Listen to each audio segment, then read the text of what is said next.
Togo est fou. Le Togo à votre portée. Je crois que notre opposition est moribonde. Ça, qu'ils me le permettent, je les taxe de moribonds. Et s'ils ne sont pas d'accord, qu'ils me montrent les preuves contraires dès les jours suivants, qu'on les sente. Quelqu'un qu'on ne sent plus est moribond. Un mourant ne peut plus s'activer. Ils sont moribonds, ils ne peuvent plus s'activer.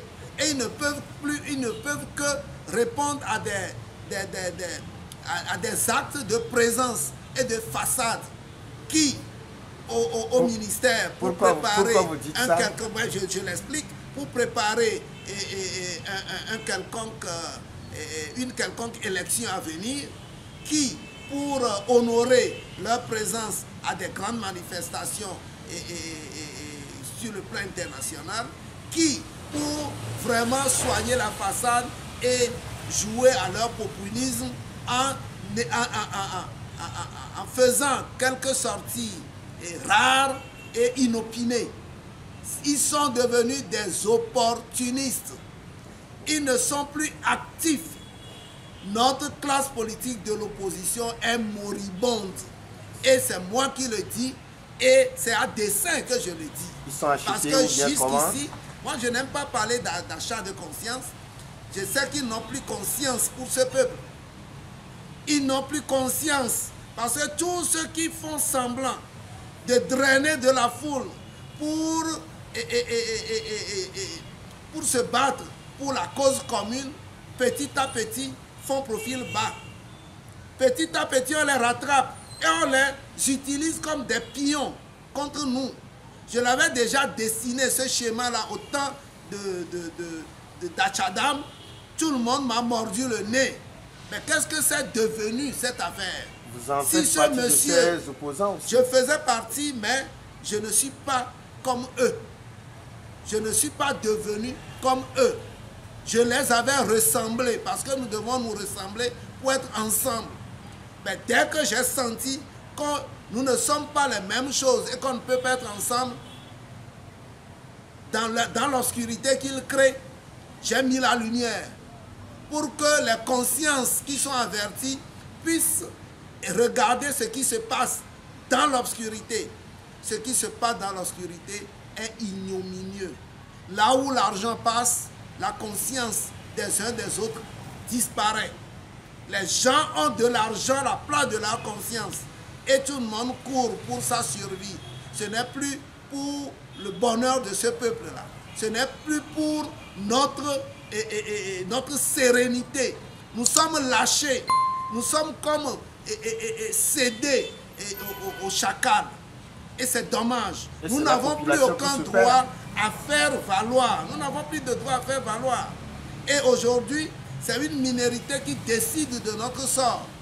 Qui peut dire aujourd'hui, vous ne sortirez plus de vos maisons et on ne sortira pas parce que si vous sortez, vous n'aurez aucun droit, on va vous tabasser, on vous enlèvera la vie. Qui peut dire, à compter de maintenant, vous n'allez plus marcher droit dans la rue, vous devez être courbé parce que Corona serait à 2 mètres et nous sommes obligés de nous exécuter.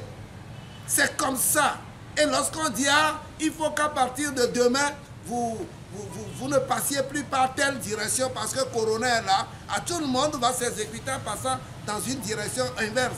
Mais qu'est-ce que nous allons devenir si nous n'avons plus de voix? Parce que les gens sont suffisamment forts. Les gens sont suffisamment oppresseurs. Et pour même te dire, tais-toi. Et tu es obligé de te taire. Jusqu'à quand? C'est vous qui parlez d'opposition. Opposition, il y aura qu'on les sentira sur le terrain. Depuis l'imposition des mesures barrières jusqu'au masque ou bavette, jusqu'à la prolongation. Nous jouons à la prolongation de l'état d'urgence. On a déjà joué à 2 prolongations. Mais rien, aucune voix de l'opposition n'est sortie pour lancer une quelconque analyse contraire. Or, l'opposition est là pour faire un accompagnement critique de l'action gouvernementale. Mais lorsque vous sentez que votre peuple gémit, ploie sous certaines décisions, mais au moins faites-vous sentir, élevez un peu la voix. Mais tout le monde s'est rangé. Je vois, j'ai remarqué un parti d'opposition l'autre jour qui a tourné en dérision son collègue opposant qui avait pris une position contre le vaccin, qui demandait s'il ne faut pas, comment on l'appelle, ralentir la campagne en mettant un frein momentané. J'ai été étonné qu'un opposant contrarie l'autre sur un terrain disons, citoyen, parce que c'est notre devenir citoyen qui est en jeu. Celui-là peut le traiter sous un angle, mais d'autres peuvent le traiter sous un autre angle.